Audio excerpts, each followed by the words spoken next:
கடைசி காலம் அப்படிங்கிறது என்னென்னு பார்த்தீங்கன்னா, ஒவ்வொரு காலகட்டத்திலும் கடைசி காலம் இருக்குது. உதாரணமாக ஆதாம் காலத்துலேருந்து நோவா காலம் வரைக்கும் அதை வந்து நம்ம மனசாட்சி காலம்னு சொல்லுவோம் பைபிளில். அந்த காலத்தை பொறுத்த வரைக்கும் ஒரு கடைசி காலம் இருந்துச்சு. என்ன அப்படின்னு கேட்டிங்கன்னா, ஜலப்பிரளயம் வந்து உலகத்தை அழிக்க போகுதுன்னு. ஸோ அந்த காரியம் நடக்கிறதுக்கு ஒரு 969 வருஷத்துக்கு முன்னாடி ஒரு மனுஷனை கர்த்தர் எழுப்புறாரு. உலகம் அழிய போது ரெடி ஆகுங்கன்னு ஏனோக்குன்னு ஒருத்தனை எழுப்புறாரு. அதுக்கப்புறம் ஒரு 300 வருஷம் அந்த சுவிசேஷம் போகுது. அப்புறம் அது அப்படியே கொஞ்சம் கொஞ்சம் மங்கிருச்சு. கடைசியாக ஒரு 100 வருஷத்தில் நோவான்னு ஒருத்தரை எழுப்புறாரு. அவரும் அதுதான் சொல்கிறார், உலகம் அழிய போது எல்லாம் வாங்க அப்படின்னு சொல்லி. ஸோ அன்னைக்கை பொறுத்த வரைக்கும் அதுதான் கடைசி காலம். அதற்கு பிறகு ஆபிரகாம் காலத்திலேருந்து, நோவாக்கு அடுத்து ஆபிரகாம், அவர் காலத்திலேருந்து இயேசு வருகிற வரைக்கும் அன்னைக்கு உள்ள ஜனங்கள் இயேசுவின் வருகைக்கு காத்திருந்தாங்க. இதை இயேசுவின் முதலாம் வருகைன்னு நம்ம சொல்கிறோம். ஆனால் அவங்க மேசியாவின் வருகைக்கு காத்திருந்தாங்க. அந்த மேசியாவின் வருகைக்கு காத்திருக்கும் போது அவங்களும் அதை தான் காத்திருந்தாங்க. காலம் முடியுது, இது காலம், எப்போ வேணாலும் மேசியா வந்துடுவார்னு எலிசா கூட சொல்லும் போது சொல்லுவார் கேயாசிக்கிட்ட, தோப்புகளையும் துறவுகளையும் ஒலிவத்தோப்புகளையும் வாங்குவதுக்கு இது காலமா அப்படின்னு சொல்லி கேட்பார். அப்படின்னா என்ன அர்த்தம்னா, எனி டைம் மேசியா வந்துடுவார், நம்ம போகிறோம் அப்படிங்கிற ஒரு எதிர்பார்ப்பு. ஸோ அவங்க வந்து என்ன எக்ஸ்பெக்ட் பண்ணாங்கன்னா, இயேசு வருவார், அரசாட்சி செய்ய போகிறாரு அப்படின்னு சொல்லி. பட் அதில் இன்னும் சில விஷயங்கள்லாம் இருந்தது, அவங்க அதில் கான்சன்ட்ரேட் பண்ணலை. அப்புறம் 2000 வருஷம் கழித்து இயேசு வந்துட்டார். அவங்களுக்கு கடைசி காலம் என்னன்னு கேட்டிங்கன்னா, இப்போ நோவா காலத்தில் ஒரு அழிவு வந்துச்சு இல்லையா, அதே மாதிரி இஸ்ரவேல் ஜனங்கள் சிதறடிக்கப்படுறது. அது சிதறடிக்கப்படாமல் காப்பாற்றுறதுக்கு தான் சொல்லப்பட்டது, அவங்க கேட்கலை. அப்புறம் சிதறடிக்கப்பட்டாச்சு. திருப்பி ஆண்டவர் என்ன பண்ணுறாரு, நியூ டெஸ்ட்மெண்ட் இப்போ நம்மளை வச்சு பண்ணுறாரு. திருப்பி இப்போ ஒரு 2000 வருஷம். இப்போ நம்ம எதை கடைசி காலம்னு சொல்கிறோன்னா, திருப்பி இயேசு வரப்போகிறார். இயேசு வந்து தம்முடைய ஜனங்களை அழைத்து கொண்டு போக போகிறாரு. சபை எடுத்துக்கொள்ளப்பட போகுது, ராப்சர்னு சொல்லுவாங்க, சபை எடுத்துக்கொள்ளப்பட போகுது. ஸோ இந்த சம்பவங்கள் எல்லாம் நடக்க போகுது. இந்த முடிவு, இதுக்கப்புறம் ஒரு பெரிய அழிவு இருக்குது. நோவாக்கு ஒரு பேழை, அடுத்து ஒரு அழிவு, அதை ஒட்டி இயேசு வரப்போகிறாரு, அதை ஒட்டி இஸ்ரவேல் ஜனங்களுக்கு ஒரு பெரிய அழிவு ஃபஸ்ட் டைம் நடந்தது. இப்போ திருப்பி இயேசு வரப்போகிறாரு, அதை ஒட்டி ஒரு பெரிய அழிவு. ஸோ இந்த அழிவுலேருந்து தப்பிக்கிறதுக்கு நோவா கூப்பிட்டாரு. அந்த அழிவுலேருந்து தப்பிக்கிறதுக்கு தான் தீர்க்கதரிசிகள் கூப்பிட்டாங்க, இயேசு வரும்போது வந்துருங்கன்னு. அதே மாதிரி இப்போ வரப்போகிற அடுத்த அழிவுலேருந்து இயேசு கிறிஸ்து மீட்டு கொண்டு தம்முடைய ஜனங்களை போக போகிறார், ராப்சர்னு சொல்கிறோம். ஸோ இந்த காரியங்களை பற்றி சொல்கிறது தான் கடைசி காலம், எண்ட் டைம் அப்படின்னு நம்ம சொல்கிறோம். ரொம்ப சந்தோஷம் பிரதர். நீங்கள் சொன்னீங்க இயேசு மறுபடியும் வராங்கன்னு சொல்லி. நம்ம எல்லா இடங்களில் பார்ப்போம்னு சொன்னால் ஜீசஸ் இஸ் கமிங் சூன் அப்படின்னு யூடியூப்பில் பார்க்குறோம். எங்கே பார்த்தாலும் ஜீசஸ் சீக்கிரம் வராருன்னு நிறைய இடத்துல கேட்குறோம். ஆனால் இன்னொரு கூட்டம் என்ன சொல்கிறாங்க அப்படின்னா, இயேசு இப்போ வரமாட்டாங்க, இன்னும் கொஞ்சம் லேட் ஆகும் அப்படின்னு சொல்கிறாங்க. இப்படி அநேக இன்டர்பிரிட்டேஷன் உண்டு. இயேசு இப்போ வரமாட்டாங்க, லேட்டாக வருவாங்க அப்படின்னு சொல்லி. ஸோ இயேசு சுவாமி எப்போ வரப்போகிறாங்க, அதை நாங்கள் எப்படி புரிந்து கொள்வது, அதை குறித்து விவரமாய் நீங்கள் சொன்னீங்கன்னா அது எங்களுக்கு அனுகூலமாக இருக்கும். அதை சின்ன விஷயத்தில் சொல்ல முடியாது, இது இன்னும் கொஞ்சம் பெருசாக சொல்லணும், கொஞ்சம் எக்ஸ்பிளைன் பண்ணி சொன்னால் தான் அது புரியணும்னு வச்சுக்கோ. கொஞ்சம் அதை விவரமாக சொன்னீங்கன்னா எங்களுக்கும் யூஸ்ஃபுல்லாக இருக்கும். இப்போ என்னென்னா, இயேசு கிறிஸ்துவினுடைய வருகை வந்து 2 வகை. நான் கொஞ்சம் நேயர்களுக்கு ஈஸியாக புரியும்படி சொல்கிறேன். 2 வகை. ஒன்று சபை எடுத்துக்கொள்ளப்படுதல், இன்னொன்று இயேசுவின் பகிரங்க வருகை. இப்போ இயேசு ஃபஸ்ட்டு வந்தார் இல்லைங்களா, அப்பையும் 2 இருந்துச்சு. என்னன்னு கேட்டிங்கன்னா, இயேசு சிலுவையில் அறையப்பட்டு பாவங்களை நிவர்த்தி செய்தல், அதுக்கப்புறம் இயேசு அரசாட்சி செய்தல். இந்த 2ல் யூதர்கள் ஒன்று தான் கான்சென்ட்ரேட் பண்ணாங்க, இயேசு அரசாட்சி பண்ண போகிறாருன்னு. யோவான் ஸ்நானகன் கூட இயேசு அதை தான் கேட்குறாரு, வருகிறவர் நீர் தானா, இன்னொருவரை காத்திருக்க வேண்டுமா அப்படின்னு அவருக்கே சந்தேகம் வந்துருச்சு. ஆமாம். ஸோ காரணம் என்னென்னா, அவங்க முதல் விஷயத்தில் கான்சென்ட்ரேட் பண்ணாமல் விட்டுட்டாங்க. இப்போவும் இயேசுனுடைய வருகையில் 2 வகை, 2 காரியங்கள் இருக்குது. ஒன்று சபை எடுத்துக்கொள்ளப்படுதல், ராப்சர் அப்படின்னு நம்ம சொல்கிறோம். இந்த ராப்சருக்கு அப்புறம் ஒரு 7 வருஷம் உபத்திரவ காலம் இருக்குது. ஒரு உலகமே இது வரைக்கும் பார்க்காத ஒரு டிக்டேட்டர், ஒரு சர்வாதிகாரி வந்து உலகத்தை ஆளுகை செய்வார், பைபிளில் இது இருக்குது. ஸோ இந்த டிக்டேட்டர் 7 இயர்ஸ்க்கு அப்புறம் இயேசு கிறிஸ்துனுடைய பகிரங்க வருகை, அவர் வந்து அந்த சர்வாதிகாரியை அழித்து அவருடைய அரசாட்சி 1000 வருஷம் இந்த பூமியில் வரும். இதுதான் டைம் லைன். இந்த டைம் லைனில் ராப்சர் நம்ம சொல்கிறோம் இல்லைங்களா, இந்த ராப்சரில்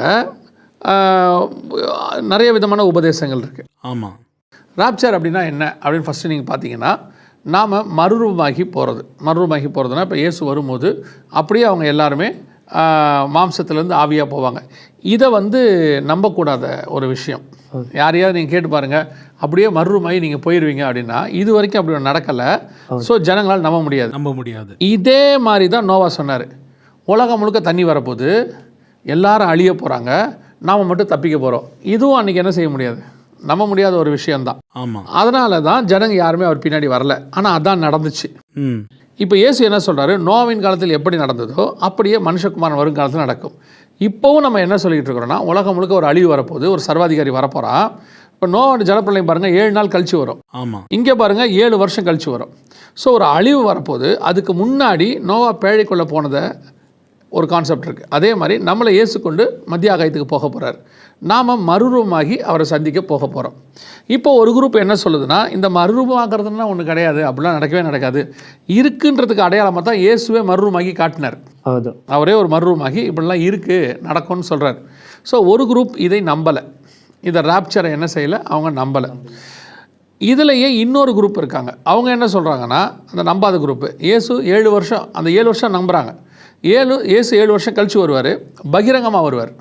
ஸோ இந்த ராப்சர் அப்படின்னு ஒன்று கிடையவே கிடையாது அப்படின்னு ஒரு குரூப் சொல்கிறாங்க. இதில் இன்னொரு குரூப் இருக்காங்க. அவங்க என்ன சொல்கிறாங்கன்னா, ராப்சர் இருக்குது, ஆனால் முதல்ல வராது, அந்த உபத்திரவ காலத்துக்கு நடுவில் வரும், 3.5 வருஷத்தில் நடுவில் வரும் அப்படின்றாங்க. ஆங்கிலத்தில் இதை என்ன செய்வாங்கன்னு கேட்டிங்கன்னா, pre tribulation, mid tribulation, post tribulation அப்படின்னு சொல்லுவாங்க. இதில் நாம் எதை விசுவாசிக்கிறோம், வசனத்தில் எது இருக்குது அப்படின்னு கேட்டிங்கன்னா, இந்த ப்ரீ ட்ரிபுலேஷன் சொல்லக்கூடியதான உபத்திரவ காலத்திற்கு முன்பதாக இயேசு வந்து நம்மை அழைத்து கொண்டு போகிறார். இதற்கு நிறைய வசனங்கள் இருக்குது, நிறைய சம்பவங்கள் இருக்குது வேதத்தில், பழைய ஏற்பாட்டில் இருக்குது, இப்படி நிறையா ஆண்டவர் கொடுத்துருக்கிறார். ஆனால் ஒன்று நான் என்ன நம்புகிறேன் அப்படின்னு கேட்டிங்கன்னா, நீங்கள் என்ன தான் தெளிவாக பேசினாலும், ப்ரூஃப்ஸோடு சொன்னாலும், அல்லது வசனத்தை விவரித்து சொன்னாலும், விசுவாசிக்கிற இருதயம் மட்டும்தான் திறக்கும். ஆமாம். இதுக்கு தேவை வந்து விசுவாசம். விசுவாசம் இல்லாமல் என்ன செய்ய முடியாது, இதை நம்ப முடியாது. இயேசு கன்னியின் வயிற்றில் பிறந்தார். ஆமாம். மெடிக்கலி இதை ப்ரூஃப் பண்ண முடியுமான்னு கேட்டிங்கன்னா ப்ரூஃப் பண்ண முடியாது. சரி, இதில் ஏதாவது கொஞ்சமாவது வாய்ப்பு இருக்குதா அப்படின்னு கேட்டிங்கன்னா அதுவும் இல்லை.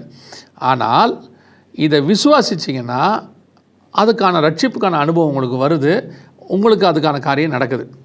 ஆனால் ஒரு குரூப்பு என்ன தான் நீங்கள் எக்ஸ்பிளைன் பண்ணி சொன்னாலும் நம்ப மாட்டாங்க. அதனால் ராப்சர் என்பது முழுக்க முழுக்க விசுவாசத்தின் அடிப்படையில் தான் இருக்குது. அதனால தான் இயேசு தெளிவாக சொன்னார், மனுஷகுமாரன் வரும்போது விசுவாசத்தை காண்பாரோ அப்படின்னு சொன்னார். ஆமாம். ஸோ இயேசு வரும்போது யார் அந்த ராப்சரை விசுவாசிக்கிறாங்களோ, சமீபத்தில் ஒருத்தர் சமீபத்தில் ஒரு புக்கில் எழுதியிருந்தார். என்ன சொல்லியிருந்தாங்கன்னா, நான் ராப்சரை நம்ப மாட்டேன், அப்படி ஒன்று இருக்குல்ல, கிடையாது, ஒருவேளை நடந்தாலும் நான் அதில் வந்துடுவேன் அப்படின்னாரு. ஏன் அப்படின்னு கேட்டால், நான் அந்த ராப்சரில் போகிற அளவுக்கு என்ன செய்கிறேன், நீதிமானாக இருக்கிறேன், அதனால் நான் வந்து கண்டிப்பாக போயிடுவேன் அப்படின்றார். இது எப்படி இருக்குதுன்னு கேட்டிங்கன்னா, நான் வந்து இயேசுவை நம்பலை, ஆனாலும் இயேசு என்னை பரலோகத்துக்கு கூப்பிட்டு போவார், இயேசுன்னு ஒருத்தர் இருந்தால். ஏன்னா பைபிளில் சொல்கிற அளவுக்கு நான் பரிசுத்தமாக வாழ்கிறேன் அப்படின்னு சொன்னால் எப்படி அதை ஏற்றுக்கொள்ள முடியாதோ, அதே மாதிரி தான் வருகையை நம்பாதவர் எப்படி வருகையில் போவார். ஸோ நேரலுக்கு நம்ம என்ன சொல்ல வரோம் அப்படின்னா, ராப்சர் அப்படின்னு சொல்லக்கூடியதான சபை எடுத்துக்கொள்ளப்படுதல் 1 தெசலோனிக்கர் 4:16-17 இந்த சம்பவம் இருக்குது. ஸோ இது எடுத்துக்கொள்ளப்பட்டு அவருக்கு முன்பாக போய் நம்ம நிற்க போகிற சிங்காசனத்துக்கு முன்பாக இந்த சம்பவம் உண்டு.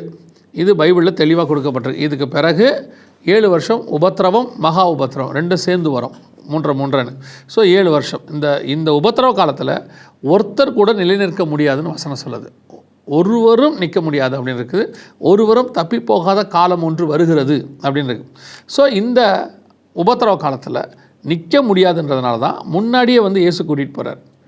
அவருக்கே தெரியும், அதனால தான் அந்த சான்ஸே அவர் கொடுக்குறாரு. இப்போது ஜலப்பிரளயம் வரும், சர்வ வல்லமை உள்ள தேவன் தண்ணி மேலே நடக்கிறவர் நோவாவை பார்த்து பயப்படாத, நான் உன்னை தண்ணி மேலே நடக்க வைக்கிறேன்னு சொல்லியிருக்கலாமா இல்லையா? ஆமாம், சொல்லியிருக்கலாம். முடியலையா? ஆனால் அவர் என்ன சொல்கிறாரு, தண்ணிக்குள்ளே நோவால் நிற்க முடியாது, அது வந்து சாத்தியம் இல்லை, அதனால் நீ ஒரு பேலை செஞ்சுக்கோ, நான் அதில் உன்னை காப்பாற்றுறேன். அதே தேவன் தான் இப்போவும் சொல்கிறாரு, நான் உன்னை இதுக்கு நடுவில் இருந்து உன்னை காப்பாற்றுறேன் அப்படின்னு சொல்கிறார். ஸோ நீங்கள் விசுவாசித்தால் தேவனுடைய மகிமையை காண்பீர்கள். ஓகே, ராப்சர் இருக்குன்னு விசுவாசிக்கணும், நம்பணும். முதல்ல இயேசு வந்து சபை எடுத்துகிட்டு போவார்னு. இது முழுக்க முழுக்க பேஸ்ட் ஆன் ஃபெய்த். இது வந்து கிரியினால் அல்ல, கர்த்தருடைய கிருபையினாலே நடக்கும். ரொம்ப சந்தோஷம் பிரதர். நம்முடைய நேயர்களுக்கு ராப்சரை குறித்து அழகாக சொன்னீங்க. இப்போ ராப்சர் இருக்குன்னு நீங்கள் சொன்னீங்க. ஸோ இந்த ராப்சரில் சபை எடுத்துக்கொள்ளப்படணும்னா சபை எந்த மாதிரி ரெடியாக இருக்கணும்? எல்லாருக்கும் என்ன ஆசை அப்படின்னா, நானும் ராப்சரில் போகணுன்றது தான் ரொம்ப ஆசை. ஆனால் ராப்சரில் போகணுன்னா, அந்த ரகசிய வருகையில் போகணுன்னா, ஒரு கிறிஸ்துவன், ஒரு விசுவாசி சபைக்கு வரவன் எப்படி ஆயத்தமாக வேண்டும்? ஒரு சபை எப்படி ஆயத்தமாக இருந்தால் மாத்திரம் அந்த சபை ரகசிய வருகையில் எடுத்துக்கொள்ளப்படும்? இந்த ஒரு கேள்விக்கு பதிலாக தான் நியூ டெஸ்ட்மென்ட் பைபிளே இருக்குது மொத்தமாக. இயேசு இப்போ நீங்கள் கம்யூனியன் எடுக்கிறீங்க இல்லையா, கம்யூனியன் எடுக்கும்போது நீங்கள் என்ன சொல்கிறீங்கன்னா, நான் வருமளவும் என்னை நினைவு கூறும்படி இதை செய்யுங்கள் என்றால், இதுதான் ஸ்டார்டிங். அந்த வருகையில் போகிறதுக்கு, இப்போ நீங்கள் அதானே கேட்டீங்க, வருகையில் போகிறதுக்கு, அந்த வருகையில் போகிறதுக்கு ஸ்டார்டிங் என்னன்னு கேட்டிங்கன்னா இந்த கம்யூனியனில் ஆரம்பிக்குது. இது வந்து ஒரு கவனன்ட். இந்த கவனன்ட்டை எடுக்கிற விதமே உங்களோட ஸ்டார்டிங் ஆகிடுது. அவர் என்ன சொல்கிறார், கவனன்ட் எடுக்கும்போது அபாத்திரமாய் போஜனமான பண்ணக்கூடாதுங்கிறார். ஒருவேளை கர்த்தருக்கு சித்தமானால் இந்த இன்டர்வியூஸ் இருக்கு இல்லையா, இதை ஒரு தொடர்ச்சியாக நம்ம இது சம்மந்தமாகவே கூட எடுக்கலாம். அதாவது சபை ஆயத்தப்படுவது எப்படி, அதோடு கூட ஒரு டெய்ல் பீஸ் மாதிரி இப்போ என்ன நடந்துகிட்டு இருக்குது அப்படிங்கிறதையுமே நம்ம இவங்களுக்கு சொல்லலாம். ஏன்னா இது இவங்களுக்கு பிரோஜனமாக இருக்கும் அந்த ப்ரோக்ராம். ஸோ இதில் ஆயத்தப்படுவது எப்படிங்கிற கேள்விக்கான ஒரு பதில் தான் இந்த கம்யூனியன். அதுதான் வந்து பேஸ். நீங்கள் ஒரு ஆஃபீஸில் போய் வேலைக்கு சேர்றீங்க, அப்பாயின்மெண்ட் ஆர்டர்னு ஒன்று வேணும்ல, ஏதோ யாரோ ஒருத்தர் ஒரு கன்ஃபர்மேஷன் கொடுக்கணும்ல, அப்புறம் தான் அந்த ஆஃபீஸில் நீங்கள் போவீங்க. உங்களுக்கு அதுக்கப்புறம் நீங்கள் வேலை செய்கிறதுக்கே உங்களுக்கு உத்வேகம் வரும். இல்லைனா உங்களுக்கு வந்து என்ன கிடைக்காதுன்னு கேட்டிங்கன்னு சொன்னால், என்ன சம்பளம் எதுவுமே தெரியாமல் நீ வந்து வேலை செய்ப்பா பார்த்துக்கலாம் அப்படின்னு சொல்லும் பொழுது நீங்கள் போவீங்க. எத்தனை மணி நேரம் வேலை செய்யணும், என்ன பண்ணணும், இது எதுவுமே தெரியாது. அந்த அப்பாயின்மெண்ட் ஆர்டர் தான் உங்களை என்ன செய்யணும்னு கேட்டிங்கன்னா செய்ய வைக்கிறதுக்கான ஒரு உத்வேகத்தை கொடுக்கும். அதே மாதிரி ஒரு பொண்ணை பார்க்குறாங்க, பார்த்தாச்சு, ஒரு மாப்பிள்ளையை பார்த்தாச்சு, ஒரு என்கேஜ்மெண்ட் ஏன் நம்ம பண்ணுறோம் அப்படின்னு கேட்டிங்கன்னா கல்யாணம் வரைக்கும் அதான் கன்ஃபர்மேஷன். இப்போ அது பண்ணலைன்னு வச்சுக்கோங்களேன், பார்த்துருக்கோம், பிடிச்சிருக்கு நாங்கள் அப்படின்னு சொல்லிட்டு வந்துட்டீங்க, அடுத்து இவருக்கு வருவாங்களா, கல்யாணம் பண்ணுவாங்களா, இல்லை வேற யாராவது வந்தால் கொடுக்கலாமா இப்படின்னு ஒரு டவுட் இருக்கும்ல. அந்த டவுட் வராமல் இருக்கிறதுக்கு தான் அந்த என்கேஜ்மெண்ட். அதே மாதிரி தான் நீங்கள் வருகையில் போகிறதுக்கு நிச்சயமாக போவீங்கிறதுக்கான ஒரு கன்ஃபர்மேஷன் தான் அந்த கவனன்ட். அந்த மணவாளன் மணவாட்டி சபையை என்ன பண்ணியிருக்கிறாருன்னா ஒரு உடன்படிக்கை பண்ணியிருக்காரு. நான் வரும்போது ஒன்று கூப்பிட்டு போகிறேன், நீ வந்து என்ன செய்ய இந்த கம்யூனியன் எடுங்கிறார். இந்த கம்யூனியனுடையதான ஒரு பின்புலம் இன்றைக்கி நம்ம அதை பார்க்கலாம். அந்த கம்யூனியனான ஒரு பின்புலம் இருக்குது. ஓகே, யூத பின்புலம் இருக்குது, இயேசு சொன்னதுக்கான அர்த்தம் இருக்குது, அதுக்கு ஸ்பிரிச்சுவல் அர்த்தம் இருக்குது. முதல்ல ஏன் இயேசு அப்பத்தையும் ரசத்தையும் கொடுத்து இதை நான் வர வரைக்கும் நீங்கள் சாப்பிடுங்கன்னு சொன்னார்ன்றனா ஒரு யூத பாரம்பரிய சம்பவம் இருக்குது. நான் அதை சொல்லிவிட்டு உங்களுக்கு ஈஸியாக புரியுதுக்காக சொல்கிறேன். யூத முறையில் கல்யாணம் பண்ணணும்னு வச்சுக்கோங்களேன், அவங்க என்ன பண்ணுவாங்க, அந்த காலகட்டத்தில் என்ன பண்ணுவாங்க அப்படின்னு கேட்டிங்கன்னா, அந்த பொண்ணு பிடிச்சிருச்சுன்னா அந்த பொண்ணுக்கு ஒரு கல்யாண ட்ரெஸ்ஸு அதை கொடுப்பாங்க, அதோட ஒரு கப்பு திராட்சை ரசத்தை கொடுப்பாங்க. இதை அந்த பொண்ணு வந்து அந்த ட்ரெஸ்ஸையும் அந்த கப்பையும் உள்ள திராட்சை ரசத்தையும் குடிக்கணும். இந்த மணவாளன் இருக்கிறார்ல, ஒரு ஷார்ட் டைம், அதாவது மாதக்கணக்கெலாம் இல்லை, ஒரு ஷார்ட் டைம், ஒரு 2 நாள் 3 நாள், அதுக்குள்ளே அவர் என்ன பண்ணுவார், திடீர்னு ஒரு நாள் அவங்க வீட்டுக்கு வருவார். திடீர்னு ஒரு நாள் வீட்டுக்குள்ளே வந்து பார்க்கும்போது அந்த பொண்ணு அந்த ட்ரெஸ்ஸை போட்டிருக்கணும். அப்புறம் அந்த கப்பில் இருக்க திராட்சை ரசம் குறைஞ்சிருக்கணும். அந்த திராட்சை ரசம் குறைஞ்சிருந்து அந்த பொண்ணு அவர் வரும்போது அந்த ட்ரெஸ் போட்டிருந்தா அந்த பொண்ணு எலிஜிபிள் ஃபார் மேரேஜ். அதோட அர்த்தம் என்னென்னா அந்த பொண்ணுக்கு இவரை பிடிச்சிருக்கு, அந்த பொண்ணு இவருக்காக காத்திருக்குன்னு அர்த்தம். இந்த முறைமையினுடையதான ஒரு ஸ்பிரிச்சுவல் தாட்டு தான் இது. அப்பத்தையும் ரசத்தையும் கொடுத்துட்டு நீங்கள் இதை வாங்கி புசியுங்கள், இது உங்களுக்காக சிந்தப்படுகிற என்னுடைய ரத்தமாக இருக்கிறது. அப்புறம் கல்யாண வஸ்திரம் தரித்திராதவன் எவனோ அப்படின்னு பார்த்தீங்களா, இது வந்து ஒரு பேசிக் யூத பாரம்பரியத்தினுடைய பின்புலத்தில் வந்து வருது. பட் இது வந்து ஒரு அடிப்படை தான், இதெல்லாம் முழுசாக. ஸோ இப்போது இயேசு வரார். இயேசு வரும்போது நமக்கு ஒரு வஸ்திரம் இருக்குது, அதுக்கு பேர் ரட்சிப்பின் வஸ்திரம். இந்த ரட்சிப்பின் வஸ்திரம் எப்போவும் நம்ம மேலே இருக்கணும். ஏங்க ரட்சிப்பின் வஸ்திரம் வந்து ஸ்பிரிச்சுவல், அது எப்போவுமே நம்ம மேலே தான் இருக்கும். சிலர்லாம் இப்போது உபதேசம் சொல்கிறாங்க, கேட்டிருப்பீங்க, ஒன் சேவ் எவர் சேவ்டுன்னு ஒன்று சொல்கிறாங்க, கேட்டிருப்பீங்கன்னு நினைக்கிறேன். அதாவது ஒரு தடவை நீங்கள் ரட்சிக்கப்பட்டால் போதும், நீங்கள் என்ன பாவம் பண்ணாலும் சரி இயேசு உங்களை பரலோகத்துக்கு விட்டு போயிடுவார். இந்த மாதிரி ஒரு வசனமோ ஒரு மறைமுக வசனம் கூட பைபிளில் இல்லை. பைபிள் என்ன சொல்லுது, முடிவு பரியந்தம் நிலை நிற்கிறவனே ரட்சிக்கப்படுவான் அப்படின்னு பைபிள் சொல்லுது. அனுதினமும் உங்கள் ரட்சிப்பு பூரணப்பட பிரயாசப்படுங்கள்னு இருக்குது. ஸோ ரட்சிப்பு என்பது ஒரு ப்ராசஸ். அந்த ப்ராசஸ் வந்து இயேசு வரும்போது முடியும். அது வரைக்கும் உங்கள் ரட்சிப்பை நீங்கள் காப்பாற்றிக்கணும், பத்திரமா வச்சுக்கணும். அதுக்கு பேர் தான் ரட்சிப்பின் வஸ்திரத்தை போட்டிருக்கிறது. இப்போ சபையை பார்த்து ஆண்டவர் என்ன வார்த்தை சொல்கிறாரு, லவோதிக்கேயா சபையை பார்த்து சொல்கிறாரு, நீ நிர்வாணியாக இருந்தும் நீ உன் நிர்வாணத்தை அறியாது இருக்கிறாய். அப்போ சபை நிர்வாணம்னா என்ன அர்த்தம் அப்படின்னு கேட்டிங்கன்னா, சபைக்கு ஆண்டவர் ஒரு வஸ்திரம் போட்டார். எங்கே இருக்குது, எசேக்கியேல் புஸ்தகத்தில், நீ நிர்வாணியாக இருப்பதை கண்டு என் வஸ்திரத்தை உன்மேல் போட்டேன் அப்படிங்கிறார். இந்த வஸ்திரத்தை அவர் வர வரைக்கும் பத்திரமா வச்சுக்கணும், ரட்சிப்பை பத்திரமா பார்த்துக்கணும்.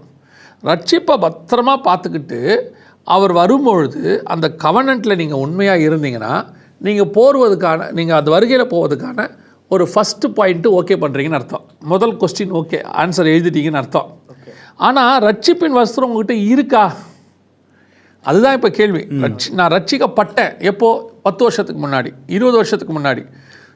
உங்கள் ரட்சிப்பை நான் குறை சொல்லலை. ஆனால் அந்த ரட்சிப்பின் வஸ்திரம் இன்றைக்கி உங்கள் மேலே இருக்கா? இங்கே என்ன சொல்கிற ஆண்டவர், நீ நிர்வாணியாக இருப்பதை அறியாமலும்ங்கிறார். நான் சொல்கிறது வெளிப்படுத்தின விசேஷம் 3ஆம் அதிகாரம் 17வது வசனத்துலேருந்து இருக்குது, 16-17லேருந்து இருக்குது.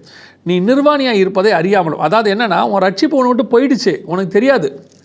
ஆனால் நீ இன்னும் நான் சர்ச்சுக்கு வந்துக்கிட்டு இருக்கிறேன், இன்னும் நான் காணிக்கை கொடுக்குறேன், இன்னும் சர்ச்சில் இருக்கக்கூடிய ப்ரோக்ராம்ஸில் கலந்துக்கிறேன். ஆனால் அவர் சொல்கிறாரு, நீ இன்னும் உன் ரட்சிப்பே போயிடுச்சுன்றார். ஒரு சிலர் என்ன சொல்கிறாங்க, அப்படிலாம் கிடையாது, போகாது, அந்த மாதிரிலாம் இல்லை. ஆண்டவர் ரட்சித்துட்டாருன்னா கடைசி வரைக்கும் அவர், அதாவது சிம்சோன் மேலே கர்த்தருடைய ஆவியானவர் இறங்குறார். சிம்சோன் என்ன பண்ணுறாரு, சண்டை போடுறாரு. சண்டை போட்டு பெலிஸ்தர்களை ஜெயிச்சிடுறாரு. ஆமாம், சரிச்சா? அடுத்த தடவை பெலிஸ்தர்கள் வராங்க. இப்போ வசனம் சொல்லுது, சிம்சோனின் மேல் கர்த்தருடைய ஆவியானவர் இறங்கினார்னு இருக்கு. இருக்கு இல்லையா? இருக்கு. அப்போ ஃபஸ்ட்டு டைம் இறங்கினார், சண்டை போட்டார், ஜெயிச்சிட்டாரு. செகண்ட் டைம் வராங்க, இப்போ ஆவியானவர் என்ன பண்ணுறாரு, இறங்குறாரு. நடுவில் எப்போ போனார்? ஆமாம், ஃபஸ்ட்டு டைமும் வந்தார், செகண்ட் டைமும் வந்தார். அப்போ நடுவில் என்ன ஆகிருக்குது? நடுவில் ஆவியானவர் இல்லை. அப்போ வந்தது சிம்சோனுக்கு தெரியுது, போனது தெரியல. அதனால தான் பாருங்கள், கடைசியாக சிம்சோனுக்கு மொட்டை அடிச்சிருவாங்க. ஆமாம், அவருக்கு ஆவியானவர் போனதே தெரியாது. திருப்பி அவர் சொல்லுவார், நான் எப்பொழுதும் போல பெலிஸ்தனை ஜெயிப்பேன் அப்படிம்பாரு. பார்த்தா மாட்டிப்பார். அப்போனா இந்த ஆவிக்குரிய வாழ்க்கையில் உங்கள் மேலே இருக்கிற அபிஷேகம், உங்கள் மேலே இருக்கிற ரட்சிப்பு, உங்கள் மேலே இருக்கிற தரிசனம் வருவது உங்களுக்கு தெரியும், ஆனால் போவது தெரியாது. அப்போ என்ன செய்யணும்? இதை போகாமல் பார்த்துக்கணும். அதான் மிக முக்கியம். இதுதான் பேசிக். ஃபஸ்ட்டு ஒரு இயேசு வராரு, நான் வருகையில் போகணும், எடுத்துக்கொள்ளப்படணும் அப்படிங்கிறதான ஒரு எண்ணம் எனக்கு இருக்குதுன்னு சொன்னால், முதல்ல எனக்கு கொடுத்த பேசிக். அதனால தான் ரட்சிப்பு. அதனால தான் 51ஆம் சங்கீதத்தில் பாவம் செஞ்ச உடனே தாவீது சொல்கிற ஒரு வார்த்தை என்னன்னு கேட்டால், உம்முடைய ரட்சணிய சந்தோஷத்தை என்னை விட்டு எடுக்காமலும் அப்படிம்பாரு. ஆமாம், அந்த ரட்சணிய சந்தோஷம் என்னை விட்டு போயிடக்கூடாது அப்படிம்பாரு. ஏன்னா அதுதான் அடிப்படை பேஸ். அது பேஸே இல்லைன்னா என்ன செய்ய முடியும்? இப்போ இந்த கப்பு இருக்குதுன்னு வச்சுக்கோங்களேன், இந்த கைப்பிடி இல்லாட்டி இந்த கப்பில் இருக்க தண்ணியை குடிச்சிடலாம். ஆமாம் இல்லையா? இந்த இடம் உடஞ்சிருக்கு, இந்த இடம் உடஞ்சிருக்கு, இந்த தண்ணியை குடிச்சிடலாம் இல்லையா? கீழே ஓட்டை விழுந்துருச்சு, என்ன பண்ணுவீங்க? குடிக்க முடியாது, சான்ஸே இல்லை இல்லையா? மொத்த தண்ணியும் போயிடும். அதே மாதிரி தான் நம்ம வாழ்க்கையில் சில காரியங்கள் வரும்போது சரி பண்ணிக்கொள்ளலாம். ஆனால் ரட்சிப்பின் அனுபவம் போயிடுச்சுன்னு வச்சுக்கோங்க. ஆமாம், ரட்சிப்பினுடைய தான் அந்த அன்பு, அந்த சந்தோஷம் போயிடுச்சுன்னா அதான். அப்போது இந்த வஸ்திரத்தை என்னை விட்டு எடுக்காமல் என்ன செய்யணும்? பத்திரமாக பார்த்துக்கணும். என் ரட்சிப்பு பூரணப்படணும். ரட்சிப்புன்றது என்ன? உலகத்திலேயே எனக்கு ஆண்டவர் கொடுத்துருக்கிற மிகப்பெரிய கிஃப்ட் அது. என் பாவத்தை மன்னித்து நான் பரலோகத்துக்கு போகலாங்கிறதுக்கு எனக்கு ஒரு வாய்ப்பு கொடுக்குறாரு. ஆமாம், இன்றைக்கி ஒவ்வொருத்தரும் ஒன்றுக்கு ஒரு அதே கம்யூனியன் கொடுக்கும்போது ஆண்டவர் ஒரு வார்த்தை சொல்கிறாரு, நம்மை, நான் 31ஆம் வசனத்தில், நம்மை நாமே நிதானித்து அறிந்தோமானால் நாம் நியாயம் தீர்க்கப்படும். அப்போ நம்மை நாமே நிதானித்து அறிதல் அப்படின்னா என்ன அர்த்தம்னா, என்னை பற்றி கொஞ்சம் உட்காந்து நான் அறியணும், நான் கரெக்டாக இருக்கிறேனா, சுய பரிசோதனை பண்ணி பார்க்கணும். சுய பரிசோதனை. அந்த சுய பரிசோதனை பண்ணி பார்க்காம உங்கள் ஆவிக்குரிய வாழ்க்கை பூரணப்படாது. ஆமாம், இந்த கிறிஸ்தவத்தில் இருக்கக்கூடிய மிகப்பெரிய ட்ராபேக்கில் ஒன்று என்னன்னு கேட்டிங்கன்னா, எவன் கெட்டவன் இவங்களுக்கு தெரியும், அவங்க கெட்டவங்கன்னு அவங்களுக்கு தெரியாது, ஒத்துக்க மாட்டாங்க. இதான் இன்றைக்கி பிரச்சனையே. அதுவும் இந்த டினாமினேஷன்ஸ் இருக்காங்களே, அந்த டினாமினேஷன் பரலத்துக்கு போகாது, இந்த டினாமினேஷன் பரலத்துக்கு போவார், அவர் போக மாட்டார், இவர் போக மாட்டார்லாம் அவங்க சொல்லுவாங்க. இவங்க போவாங்களான்னு கேட்டிங்கன்னா, கர்த்தருக்கு தான் தெரியும், நம்ம ஒன்றும் அவ்வளோ பரிசுத்தவான் இல்லை பாருங்கள். அப்புறம் ஏன் நீங்கள் அவன் போக மாட்டான்றீங்க? முதல்ல உங்களை பாருங்கள். ஏன்னா பைபிள் என்ன சொல்லுது? முதல்ல உன் கண்ணில் உள்ள உத்தரத்தை எடுத்து போடு, அப்புறம் உன் சகோதரன் கண்ணில் உள்ள எடுக்கலாம். இங்கே நம்ம ஊரில் ஒரு ஈஸியாக பழமொழி சொல்லுவாங்க, முதல்ல ஓ முதுக பாரு, அப்புறமா அடுத்தவன் முதுக பார்க்கலாம்பாங்க. அதே தான், அந்த வசனத்துலேருந்து வந்தது தான். இன்றைக்கி நம்முடைய ரட்சிப்பினுடைய அனுபவம் கர்த்தருக்கு முன்பாக உண்மை உள்ளதாக இருக்குதா? அதாவது 2ஆம் அதிகாரம் வெளிப்படுத்தின விசேஷத்தில் ஆண்டவர் சொல்கிறாரு, ஆதியிலே கொண்டிருந்த அன்பை விட்டா என்று உன் பேரில் எனக்கு ஒரு குறை உண்டு அப்படிங்கிறார். ஆமாம், என்ன அன்பை விட்டுட்டோம்? அதை தான், அந்த ரட்சிக்கப்பட்ட போது உனக்கு என் மேலே ஒரு அன்பு இருந்துச்சுல்ல, அந்த அன்பு என்னவாயிருச்சு? என்னை விட்டு போயிடுச்சு, எனக்கு உன் மேலே குறையாக இருக்குதுங்கிறாரு. என்ன அன்பு அப்படின்னு கேட்டிங்கன்னா, எரேமியாவின் புஸ்தகம் 2ஆம் அதிகாரம் 2ஆம் வசனத்தில் ஆண்டவர் சொல்கிறாரு, நீ வாழ்க்கைப்பட்ட போது உனக்கு இருந்த நேசத்தை அப்படிங்கிறாரு. ஒரு அர்த்தம் என்னென்னா, கல்யாணம் பண்ணி வரும்போது ஒரு மணவாட்டிக்கு ஒரு மணவாளன் மேலே என்ன ஒரு அன்பு இருக்கும், எதிர்பார்ப்பு இருக்கும், அஃபெக்ஷன் இருக்கும், லவ் இருக்கும், எல்லாம் இருக்கும்ல. இந்த நான் நினைக்கிறேன், இப்போ உனக்கு அது என்கிட்ட இல்லை, நீ அந்த மாதிரி நான் நேசிக்கலைன்ற ஆண்டவர். இதான் இன்றைக்கி இருக்கிற ஒவ்வொரு கிறிஸ்தவர்கள் சபையினுடையதான நிலைமை. எல்லாருமே each and everybody started with ஆன பேஷன், ஆமாம், ஸ்டார்டட் வித் ஆன லவ், ஆமாம், எல்லாம் இருக்குது. ஆனால் இன்றைக்கி அது இருக்குதா? இப்போ இருக்குதா? அன்னைக்கு தேவனை பற்றி அறிஞ்ச உடனே சர்ச்சுக்கு போகிற ஒரு வேகம், ஆராதனைக்கு முன்னாடி போய் உட்கார்றது, ஆவியில் நிறையிறது, அந்நிய பாஷை பேசுறது, அப்புறம் ஏதாவது ஒரு ஊழியன்னா உடனே ஓடுறது, யாருக்கிட்டையாவது போய் இயேசுவை பற்றி சொல்கிறது. ஒரு இடத்துல நான் பார்க்குறேன், ஒரு இடத்துல இவங்க எல்லாருமே டயர்டாகிறாங்க, அல்லது ஒரு இடத்துல இவங்க எல்லாருமே ரெஸ்ட் எடுக்க விரும்புகிறாங்க. இத்தனை வருஷம் அதான் ஆண்டவருக்குள்ளே வந்தோம், இப்போ இவங்களுக்கு என்ன ஆகிடுதுன்னா, வி ஆர் எக்ஸ்பீரியன்ஸ்டு ஒன் அப்படிங்கிறேன். நான் சொல்கிறேன், இந்த கிறிஸ்தவ வாழ்க்கை, ரட்சிப்பின் வாழ்க்கையை பொறுத்த வரைக்கும் ஒவ்வொரு நாளும் புதுசு. பழைய எக்ஸ்பீரியன்ஸ் இங்கே உதவாது. ஆமாம், உங்கள் பழைய எக்ஸ்பீரியன்ஸ் வேறு யாருக்காவது உதவும், உங்களுக்கு உதவாது. உங்களுக்கு நேற்று என்பது பாஸ்ட். நேற்றில் நடந்த மாதிரி இன்றைக்கி ஏதாவது நடக்குதா? இல்லை. இன்றைக்கி வேறு. ஆமாம், இன்றைக்கி மாதிரி நாளைக்கு நடக்குமா? நடக்காது. நாளைக்கு வேறு. ஈவந்தோ நீங்கள் பாருங்கள், காலையில் 9 to 5 வேலைக்கு போங்க, நாளைக்கு 9 to 5 வேலைக்கு போங்க. அப்படி வேலைக்கு போகும்பொழுது டெய்லி அதே ரூட்டு தான், டெய்லி அதே ஆஃபீஸ் தான். ஆனால் டெய்லி நீங்கள் பார்க்குற எல்லா வாகனமும் ஒரே வாகனமாக இருக்குதா? இல்லை. உங்களை கிராஸ் பண்ணுறவங்களா ஒரே கலர் ட்ரெஸ் போடுறாங்களா? இல்லை. நேற்று நீங்கள் பார்க்காத ஒரு ஆக்சிடென்ட் இன்றைக்கி நடக்க வாய்ப்பு இருக்குது. ஆமாம். நேற்று நடந்த ஆக்சிடென்ட் இன்றைக்கி நடக்காமல் இருக்க வாய்ப்பு இருக்குது இல்லையா? நேற்று மழை பெஞ்சிருக்காது, இன்றைக்கி பெய்ய வாய்ப்பு இருக்குது. நேற்றை விட இன்றைக்கி வெயில் அதிகமாக இருக்குது. இன்றைக்கி என்டையர்லி நியூ. ஆமாம், எல்லாம் புதுசு, எல்லாமே நியூ தான். அப்போ உங்கள் ரட்சிப்பும் டெய்லி நியூ எக்ஸ்பீரியன்ஸ். ஒவ்வொரு நாளும் நம்ம இதை எப்படி பார்க்குறோன்னா, இதே ரூட்டு தானே, இதே சிக்னல் தானே அப்படின்னா, அந்த இடத்துல புதுசாக ஒன்று இருக்குது, அதை பார்க்கணும். அதை தான் ஆண்டவர் என்ன சொல்கிறாரு, டெய்லி மன்னா வரும் எடு.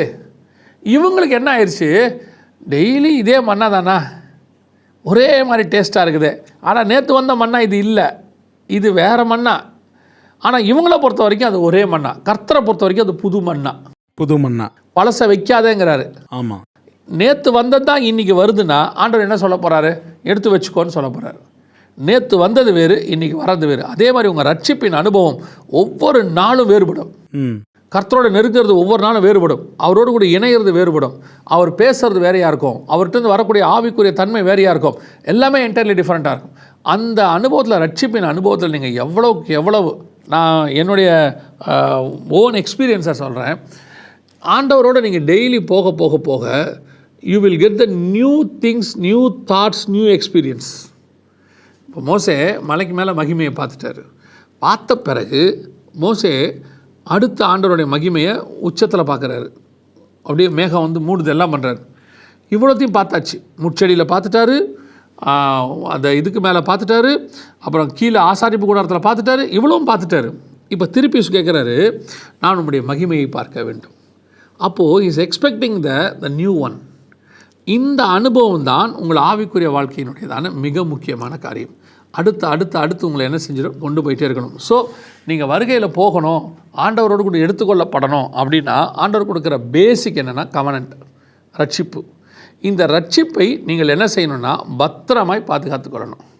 உங்கள் வஸ்திரம் அழுக்குப்படாமல் இருக்கணும், உங்கள் வஸ்திரம் கிழிஞ்சு, இதெல்லாம் நிறைய இருக்குது பைபிளில், காணாமல் போக இருக்கணும். அல்லது உங்கள் வஸ்திரம் நல்லா இருக்குதுன்ட்டு நீங்கள் சிலர்லாம் பார்த்தீங்கன்னா புது ட்ரெஸ்ஸாக இருந்தால் போடவே மாட்டாங்க, ட்ரெஸ்ஸு புதுசாக இருக்கும் போட மாட்டாங்க. அப்படியே போனாலும் போயிட்டு வந்த உடனே எடுத்து மடித்து பத்திரமா வச்சுருவாங்க. ஆமாம். இப்போ யாராவது வரும்போது பார்த்தீங்கன்னா இவங்க பழைய வஸ்திரத்தில் இருப்பாங்க, ஒரு நைட்டியோடு இருப்பாங்க, பார்த்தா பரிதாபமாக இருக்கும். இல்லைன்னா ஒரு பனியனோட உட்காந்துருப்பாங்க, பார்த்தா பரிதாபமாக இருக்கும். அப்போ இவங்ககிட்ட வேறு வஸ்திரம் இல்லையா? இருக்குது, அது அழுக்காயிடக்கூடாதுன்னு எடுத்து மடித்து வச்சுருக்கிறேன்பாங்க. ஆமாம். இதே விஷயம் உன்னதப்பட்ட 5 இருக்கும். ஆண்டவர் வராரு, மணவாட்டியை கூப்பிட்றாரு. மணவாட்டி சொல்கிறா, வஸ்திரத்தை கலைந்தேன். அப்படின்னா என்ன அர்த்தம்? கழட்டி பத்திரமா வச்சுருக்கிறேன்னு. கொஞ்சம் பேர் ரட்சிப்பை கழட்டி பத்திரம் வச்சுட்டாங்க, கொஞ்சம் பேர் ரட்சிப்பை தொலைச்சிட்டாங்க, கொஞ்சம் பேருடைய ரட்சிப்பு அழுக்காயிடுச்சு, கொஞ்சம் பேருடைய ரட்சிப்பு கிழிஞ்சு போச்சு, சுருங்கி போச்சு. ஆனால் ரட்சிப்பின் வஸ்திரம் அவர் வரும்போது கரையற்றதும் திரையற்றதும் பழுதில்லாததும் கர்த்தருக்கு உகந்ததுமாக இருக்கும்போது தான் நீங்கள் இந்த வருகையில் பிரவேசிக்கிறதுக்கு ஃபஸ்ட்டு பாயிண்ட் உங்களுக்கு நடக்குது. இதை நீங்கள் வந்து கடைசி வரைக்கும் என்ன செய்யணும், காப்பாற்றணும். அதை பிடிச்சிக்கணும். நிறையா இருக்குது. நான் சொல்கிறது வந்து பேசிக் ஒன். ஒவ்வொன்றுத்துலேயும் இந்த ரட்சிப்பு பூர்ணப்படுறது இருக்குது. இது பேசிக்காக நீங்கள் இயேசுவின் ரத்தத்தால் கழுவப்பட்டு ஆண்டவர் உங்கள் பாவத்தை மன்னிச்சிட்டாரு, ஒரு ரட்சிப்பின் சந்தோஷம் உங்களுக்குள்ளே வந்துருச்சுன்னா அதை அவர் வர வரைக்கும் பத்திரமா பார்த்துக்கணும். இதுதான் வருகையில் எடுத்துக்கொள்ளப்படுவதற்கான அடிப்படை பேசிக். ரொம்ப சந்தோஷம் பிரதர். நேயர்களுக்கு ராப்சரை குறித்து விவரமாக சொன்னீங்க. இன்றைய நாட்களிலும் ரட்சிப்புனா என்ன, நம்ம நேற்றைக்கு எப்படி இருந்தோன்றதை விட இன்றைக்கும் எதிர்காலத்திலையும் எப்படி இருக்கணுன்றதை அழகாக விவரமாக நம்முடைய நேயர்களுக்கு சொன்னீங்க. நாம் வரக்கூடிய எபிசோடுகளில் ஆழமாக இன்னும் இதை குறித்து தெரிந்து கொள்ளலாம். இன்னும் நிறைய விஷயங்கள் பேசலாம். இந்த நிகழ்ச்சிக்கு வந்ததுக்காக நன்றி.